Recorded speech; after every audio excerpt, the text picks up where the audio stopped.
Doctor Ramesh Babu, நீங்கள் எப்படி பார்க்குறீங்க? திடீரென்று ஒரு பட்டியல் சமூக மக்களுக்கு யார் ஆட்சியில் நடந்துச்சு அப்படின்னு இதுக்கு முன்னாடி அதிமுக திமுகவுக்கு இல்லாத ஒரு சட்டசபை வார் இப்போ உருவாகியிருக்கேன். இல்லை, இது வந்து பொதுவாக இப்போ நடப்பு சட்டசபை கூட்டத்தொடரை பார்க்கும்பொழுது இது வந்து இப்போ தாவேகா ஆட்சிக்கு வந்து கிட்டத்தட்ட 100 நாட்கள் முடிந்து வெற்றிகரமாக தான் நடந்து கொண்டிருக்கிறது. ஆனால் அவர்கள் வந்து கேட்கிற கேள்விகளுக்கு நேரடியாக பதில் சொல்லாமலும், அதே மாதிரி அரசியல் ரீதியாக இதை வந்து நான் அரசியல் ரீதியான குற்றச்சாட்டாக தான் பார்க்குறேன். இப்போ மாண்புமிகு பொதுப்பணித்துறை அமைச்சர் ஆதவ அர்ஜுனா அவர்கள் அரசியல் ரீதியாக அப்போ எதிர்க்கட்சிகளை வந்து ஒரு தூண்டி விடுவதுமாக நீங்கள் வந்து 75 ஆண்டுகளாக என்ன பண்ணீங்க, அதை ஒட்டி தான் நம்ம விவாதம் இங்கே பண்ணிகிட்டு இருக்கோம். 75 ஆண்டுகள் ஒவ்வொரு காலகட்டமும் உங்களுக்கு தெரியும்.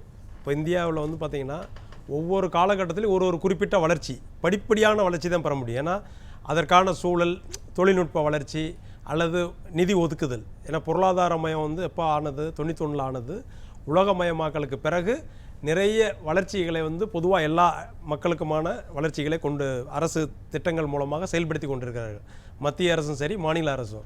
அந்த அடிப்படையில் இப்போ சார் சொன்னாங்க, இப்போ கடந்த ஆட்சியில் நடந்த விஷயத்தை இப்போ அவங்க 75 ஆண்டுகளாக என்ன பண்ணாங்கன்னு கேட்கும் பொழுது அதை எதிர்க்கட்சி தலைவர் என்ன சொல்கிறாரு, குறிப்பிட்ட முக்கிய திட்டங்களை, ஏன்னா வந்து அவங்க சமூக பொருளாதார முன்னேற்றத்தை எந்த அளவுக்கு அடைய வேண்டும், ஸ்கீம்ஸ் நிறைய சொன்னார். அதன் மூலமா வெற்றி பெற்றிருக்கிறாங்க. அதை ஒரு ஸ்கீமை உருவாக்கி இந்த 75 ஆண்டுகள்ல இத்தனை IAS ஆஃபீஸரை நாங்கள் உருவாக்கி இருக்கோம் அப்படின்னு, இத்தனை எக்ஸாம்ஸ்ல பாஸ் பண்ணிருக்கோம், இவ்வளவு நல்லாசிரியர்களை உருவாக்கி இருக்கோம், இத்தனை நல்ல பள்ளிகளை உருவாக்கி இருக்கோம் அப்படின்னு முன்மாதிரியை உருவாக்கி இருக்க முடியுதா? இல்ல கல்வியில் இப்போ என்னன்னா, இப்போ தாவேகா அரசு வந்து சொல்றாங்க இல்லையா, நீங்க 7 MP தொகுதி, 42 சட்டமன்ற தொகுதி, இங்க இருக்கக்கூடிய அவ்வளவு விஷயமும் முன்மாதிரியா மாறி இருக்கு. இந்த 40 தொகுதிகள் முன்மாதிரி தொகுதிகளா மாறி இருக்கு. இவ்வளவு ஃபண்ட் மத்திய அரசு ஒதுக்குறாங்க, இவ்வளவு ஃபண்ட் மாநில அரசு ஒதுக்குறாங்க. என்ன டெவலப்மெண்ட் அந்த தொகுதி மக்களுக்கு வந்திருக்கு? இல்ல, அதுதான் வந்து எப்படின்னா இம்பாக்ட் ஸ்டடின்னு சொல்லுவாங்க. அதாவது ஒரு திட்டத்தை செயல்படுத்திய பிறகு அதனால் எவ்வளவு பயனடைந்திருக்கிறார்கள் மக்கள், அது டேட்டாலாம் இருக்குது. ஸ்டாட்டிஸ்டிக்ஸ் கவர்மெண்ட்டில் வந்து அரசில் சட்டசபையிலே வந்து அறிவிப்பாங்க. அது பப்ளிசிட்டி. இப்போ நம்ம தேவைப்பட்டால் அதை வந்து தகவல்கள் எடுக்கலாம். முன்னேற்றத்துக்குரிய அனைத்து தகவல்களும் சட்டமன்றத்தில் இருக்குது, சட்டமன்றத்திலையும் வெளியே கொண்டு வந்திருக்காங்க, தகவல் புள்ளியியல் துறையிலையும் வச்சுருக்காங்க, அந்த ஸ்டாட்டிஸ்டிக்கல் டிபார்ட்மெண்ட்டில். நம்ம அது வந்து இல்லைன்னு சொல்ல முடியாது. ஏன்னா நம்ம வந்து தேவைப்பட்டால் இந்த திட்டத்தின் மூலமாக எவ்வளவு பேர் பயன் பெற்றிருக்கிறார்கள் என்பதை நம்மளால் அறிய முடியும். இப்போ அரசு வந்து நீங்கள் என்ன பண்ணியிருக்கீங்கன்னு கேட்குறாங்க இல்லையா, இப்போ இவங்க வந்து வெளியிடலாம், ஒவ்வொரு திட்டத்திலையும் இவ்வளவு வந்து நிதி வந்து குறைவாக ஒதுக்கியிருக்காங்க, அல்லது இந்த திட்டத்தினால் யாரும் பெருசாக பெறவில்லை என்பதை இந்த அரசு தான் வந்து அதை வெளியிடணும்.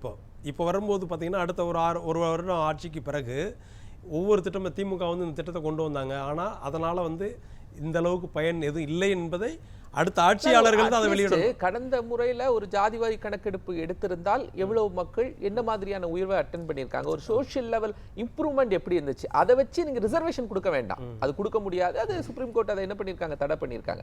பட் எடுத்து எவ்வளோ டெவலப்மெண்ட் இருக்கு அப்படிங்கிறத அனலைஸ் பண்ணுறதுக்கு யூஸ் பண்ணியிருக்கலாம்ல. இல்லை, அனலைஸ் பண்ணுறதுக்கு. ஆனால் அதில் வந்து பார்த்தீங்கன்னா பொறுமையாக, இப்போ ஒரு பீகார் அரசு பண்ணாங்க, கர்நாடகா அரசு, தெலுங்கானா ஒரு சில அரசுகள் தான் எடுத்திருக்காங்க. இன்னும் வந்து உங்களுக்கு இப்போ மற்ற மாநில அரசுகள் வந்து முழுமையாக வந்து கணக்கெடுத்து ஜாதிவாரி கணக்கு எடுத்து இருந்து தமிழ்நாடு மட்டும் எடுக்கவில்லை என்றால் நீங்கள் வந்து அதை சொல்லலாம், குறிப்பிடலாம். இப்போ எல்லா மாநில அரசுகளும் எடுத்துட்டாங்க அப்படின்னா அதற்கான கோரிக்கைகள் இப்போ தான் வந்துட்டு இருக்கு. இப்போ இந்த அரசு 5 ஆண்டுகளாக ரொம்ப அதிகமாக வலுவாக இருந்தது. அது என்ன காரணத்தினால எடுக்கலைன்ற தெரியல. ஏன்னா ஒரு அரசு அசெம்பிளியோட விவாதத்தில் பிரதானமாக உருவாயிருக்கு. அதை வந்து அந்த அரசு தரப்புலேருந்து விளக்கம். இப்போ முந்தைய அரசு வந்து ஏன் எடுக்கவில்லை என்பதை அவர்கள் தான் விளக்கணும். என்ன கோவிச்செழியன் சொன்னார், முன்னாள் அமைச்சர் கோவிச்செழியன், இப்போ சட்டமன்ற உறுப்பினர், அவர் என்ன குறிப்பிட்டு சொல்றாருன்னா அதெல்லாம் ஒன்றிய அரசு தான் எடுக்கணும், அந்த பவர் எல்லாமே ஒன்றிய அரசு தான் இருக்குன்னு, அது அப்படியே மத்திய அரசு தள்ளிட்டு அமைதி ஆயிட்டாரு சட்டமன்ற உறுப்பினர். அது ஒரு ஃபைனலா பேசினார் இந்த இஷ்யூல, ஃபைனலா கோவிச்செழியன். அதுதான், அது அவர்களுக்கு ஏற்றார் போல அரசியல் நிலைப்பாடாக இருக்கலாம். ஏன்னா இப்போ நம்ம எடுக்க தேவையில்லை என்று சொல்லும் பொழுது மத்திய அரசு தான் எடுக்கணும் அப்படின்ற ஒரு அரசியல் நிலைப்பாடாகவே இதை பார்க்கலாம். ஆனால் ஒரே ஒரு மாற்றம், இதுவரைக்கும் நடக்காத ஒரு விஷயம் வந்து, இப்போ விடுதலை சிறுத்தைகள் கட்சிக்கு இந்த சமூக நீதித்துறை அல்லது ஆதிதிராவிடர் மற்றும் பழங்குடி நலத்துறை, அதாவது சமூக நீதித்துறை ஒதுக்கி இருப்பது உண்மையிலே இந்த அரசுக்கு ஒரு முக்கியத்துவம் வாய்ந்ததாக நான் பார்க்கிறேன். ஏன்னா இதுவரைக்கும் சார் ஏற்கனவே குறிப்பிட்டார், டாக்டர் பூபதி ஜான் குறிப்பிட்டிருந்தார், அந்த கட்சியிலிருந்து இப்போ தாவேகா ஆட்சியிலேயே ஆதிதிராவிட நலத்துறை அல்லது சமூக நீதித்துறை அமைச்சர் வந்திருந்தால் அவர்கள் வந்து இவ்வளவு சுதந்திரமாக செயல்பட முடியுமா என்பது சந்தேகம்தான். ஏன்னா இது ஒரு குறிப்பிட்ட தனி கட்சி, ஒரு கூட்டணி கட்சியாக விடுதலை சிறுத்தைகளுக்கு கட்சிக்கு கிடைத்திருப்பதனால இதை வந்து முழுமையாக அந்த மக்களினுடைய பயன்பாட்டுக்கு பயன்படுத்துவார்கள். அதற்கான ஒரு மிகப்பெரிய வாய்ப்பாக அமைந்திருக்கிறதுன்னு நான் பார்க்குறேன். ஏன்னா இவர்களுக்கு வந்து கட்டுப்பாடு, ஏன்னா சுதந்திரம் கொடுத்து ஆக வேண்டும். ஏன்னா ஒரு கூட்டணி கட்சி அந்த மக்களுக்காக பாடுபடக்கூடிய ஒரு கட்சி. அதனால் எந்த ஒரு நிதியமும் இந்த ஏற்கனவே சொல்லியிருக்கேன் இல்லையா, திருப்பி அனுப்புனாங்க, அந்த மாதிரியான குற்றச்சாட்டுகள் இல்லாமல் மேம்படுத்த அந்த மக்களினுடைய வாழ்வாதாரம் சமூக பொருளாதார மாற்றத்திற்கு முழுமையாக பயன்படுத்தக்கூடிய வாய்ப்பு சூழ்நிலை உருவாகியுள்ளது. ஏன்னா இப்போ அதன் மூலமாகவே பார்த்துருக்கோம். இப்போ வந்து ஏற்கனவே அம்பேத்கர் தொழில் முன்னோடி திட்டம் வந்து திமுக ஆட்சியில் மிக சிறப்பாக தான் அதை செஞ்சுருந்தாங்க. அதை வந்து திட்டத்தை அமல்படுத்தி அதை வந்து நிறைய பேர் வந்து தொழில் கடன் வந்து பார்த்திங்கன்னா 1 கோடிக்கு மேலே நிறைய கடன் வாங்கியிருக்காங்க. ஏன்னா நான் பார்த்துருக்கோம் அதனுடைய திட்டம் எந்த அளவுக்கு தாக்கம்ன்றது இனிமேல் தான் போக போதும் தெரியும். சமூகத்தில் வந்து ஒரு குறிப்பிட்ட கால அளவில் தான் நம்ம அதை வந்து மதிப்பிட முடியும். ஆனால் அந்த திட்ட தொடக்கம் வந்து ஒரு நல்ல தொடக்கமாக அமைந்திருக்கிறது. அது இன்றும் தொடர்கிறது. அதை இன்னும் மேலும் வலுப்பெறும் விதமாக இன்று அமைச்சர் அவர்கள் 1 லட்சம் பெண் தொழில் முனைவோர்களை உருவாக்க அறிவிப்பு செய்திருக்கிறார். ஏன்னா அது வந்து பார்த்திங்கன்னா பெண் தொழில் திமுக ஆட்சியிலும் சரி அதிமுக ஆட்சியும் சரி எந்த ஒரு ஆட்சியும் வந்து அதுக்காக வந்து தன் மக்களை வந்து வாழ்வாதாரத்தை முன்னேற்றுவதற்கு எல்லாருமே திட்டம் கொண்டு வருவாங்க. சில ஆட்சிகளில் அது அதிகமாக இருக்கலாம். ஏன்னா அக்கறை வந்து கூடுதலாக இருக்கலாம், அல்லது அந்த மக்கள் வந்து நமக்கான ஒரு நான் உங்கள்கிட்ட ஃபர்ஸ்ட் இந்த சட்டமன்ற தொகுதியில் ரிசர்வ்டு தொகுதிகள் முன்மாதிரி தொகுதிகளாக மாறி இருக்கு. அது கல்வியிலையோ இல்லை தொழில் வளர்ச்சியிலையோ பொருளாதாரத்திலேயோ அப்படின்னு ஏன் ஒரு மாற்றத்தை உருவாக்கல? ஆனால் இதுவரை அந்த மாதிரி முன்மாதிரி தொகுதியாக வரல.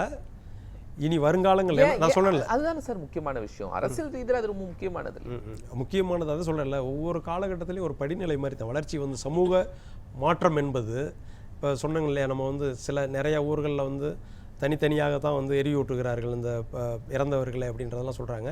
பாதை ஃபர்ஸ்ட் அவர் பாதை தான் சொல்றாங்க, மற்றபடி உள்ளதெல்லாம் இல்லை பாதை அதான் இல்லை. அந்த மாதிரிலாம் வந்து முன்பு அதிகமாக இப்போ வந்து படிப்படியாக இந்த கல்வி பாதைக்கு தான் சொன்னார். இல்லை அதை பாதைக்கு சொன்னார் இல்லையா, கல்வி மற்றும் பொருளாதார மேம்பாடு வரும்பொழுது இந்த சமூக மாற்றமும் மாறிக்கொண்டு தான் இருக்கிறது. நம்ம வந்து 100% மாறிடுச்சுன்றதை நம்ம உறுதியாக சொல்ல முடியாது.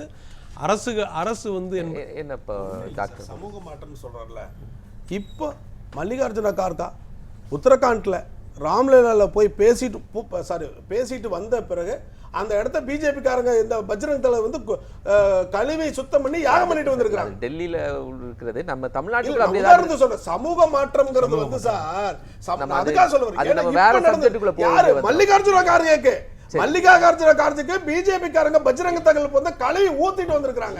இதுதான் சமூக மாற்றம். எப்படி நீங்க பேசுறது வந்து ஒரு தனிநபருக்கு அல்லது ஒரு கட்சியின் தலைவருக்கு எழுந்ததாக சொல்ற ஒரு அநீதி. நான் அதை ஒத்துக்கிறேன். இப்ப கேள்வி என்னன்னா, ஏன்பா ஜெயிக்க முடியாது சார்? அவங்கள ஒத்துக்க மாட்டாங்க. யார் ஒத்துக்க மாட்டாங்க? நம்ம மக்கள் ஒத்துக்க மாட்டாங்க. ஏன் ஒத்துக்க மாட்டாங்க? நீ நிலை உயர்த்தல. அப்ப நீ நிலை உயர்த்தல, அவனால எலெக்ஷன்ல வெற்றி பெற முடியாது, அவனுக்கு நீ சீட்டு கொடுக்க மாட்ட, அவன் மரியாதையை நீ நிலை உயர்த்தல, அவன் தாழ்வை வந்து நிலை உயர்த்தல. அதை பத்தி நான் பேசிட்டு இருக்கேன். நீங்க ஒரு கட்சி தலைவருக்கு நடந்ததை பத்தி இன்னொரு கட்சி செய்ததை பத்தி பேசுறீங்க. இல்லை சார், ஒவ்வொரு காலகட்டத்தில் நம்ம வந்து அரசியலுக்காகவோ அல்லது வந்து குற்றச்சாட்டுகளாக பொதுவாக வைத்துக்கொண்டே போகலாம். ஆனால் ஒவ்வொரு காலகட்டத்திலையும் கண்டிப்பாக வளர்ச்சி என்பது நடந்து கொண்டு தான் இருக்கிறது, மாற்றம் என்பது நடந்து கொண்டே தான் இருக்கிறது. ஏன்னா ஒவ்வொரு காலகட்டத்தில் இப்போ நீங்கள் கேட்டிருந்தீங்க தனித்தொகுதியில் மட்டும் நிற்கிறாங்கன்னு. எதுக்காக அதை ஒதுக்கியிருக்காங்க? தனித்தொகுதி என்பது இந்த மாதிரி வாய்ப்பு வழங்குவதற்காகத்தான் அதை கொடுத்துருக்காங்க. அதை தாண்டி வழங்க வேண்டும்ன்றது சமுதாயத்தில் ஒரு மாற்றம் ஏற்படும் பொழுதுதான் மற்ற கட்சிகள் அதை வந்து செயல்படுத்த முடியும். ஏன்னா மக்களும் அதுக்கான ஒரு சில தொகுதிகளில் வந்து முயற்சி எடுக்கும். அது ரேர் தான் அந்த மாதிரியான நடந்திருக்கு. ஒரே வரி சொல்லிடுறேன், கூட்டாட்சிங்கிறது தமிழ்நாடு ஏற்க மாட்டாங்க. இதைத்தானே உங்களுக்கு மார்ச் மாதம் வரைக்கும் சொல்லிட்டு இருந்தாங்க. இப்போ எப்படி ஏற்றாங்க? எந்த விசிகாவுக்கு நீங்கள் அமைச்சரவை கொடுக்க முடியாது, கொடுத்தால் தமிழ்நாடு ஏற்றுக்கொள்ளாதுன்னு சொன்னீங்களோ அதுக்கு இங்கே செஞ்சு காட்ட முடிஞ்சுதா இல்லையா? நீங்கள் நிலை மாற்றினீங்கன்னா தானே நிலை உயரும். நீங்க தான் தடுக்கிறீங்க. அதுதான் மாற்றம். இப்ப மாற்றம்ன்றது ஒரு புதிய கட்சி எடுக்கல, தாவேகா எடுக்க வேண்டிய நிர்பந்தம் இருக்குதோ இல்லையோ அவங்க எடுத்தாங்க. இல்ல அவர்களுக்கு ஒரு வாய்ப்பு அமைஞ்சது. ஏன்னா அந்த சூழ்நிலை வந்ததனால தான். இதுக்கு முன்னாடி ஆட்டோமேட்டிக்கலா சூழ்நிலை இல்ல சார். முதல் மாநாட்டிலேயே அவர் சொன்னார். இல்ல சார், 107 நாள் அவர் பண்ணலீங்க. முதல் மாநாட்டிலேயே அவர் தெள்ள தெளிவா சொன்னார், நான் வந்து கூட்டாட்சியை தான் கொண்டு வருவேன்னார். உங்களுக்கு அந்த மனநிலையே இல்லையே. சரி, நன்றி டாக்டர் ரமேஷ். உண்மையான சமூக நீதி என்பது சமூக விடுதலை எப்பொழுது உறுதி செய்யப்படுகிறது, அதாவது பட்டியலின மக்களுக்கு, அதுதான் வந்து மிகுந்த ஒரு வெற்றியை தரும். அதற்காக பாடுபடுவர்கள் தான் அதிகமாக செய்தவர்களாக கருதப்படுவார்கள். ஏன்னா இதுவரைக்கும் வந்து திட்டங்கள், அவர்களுக்கான திட்டங்களை தீட்டி நிறைய பணிகளை செய்திருக்கிறார்கள் இதுக்கு முன்ன ஆட்சியாளர்கள். இந்த ஆட்சி அதை விட கூடுதலாக செயல்படுத்துவார்கள் என்பதை நம்பிக்கையோடு எதிர்பார்ப்போம். நன்றி.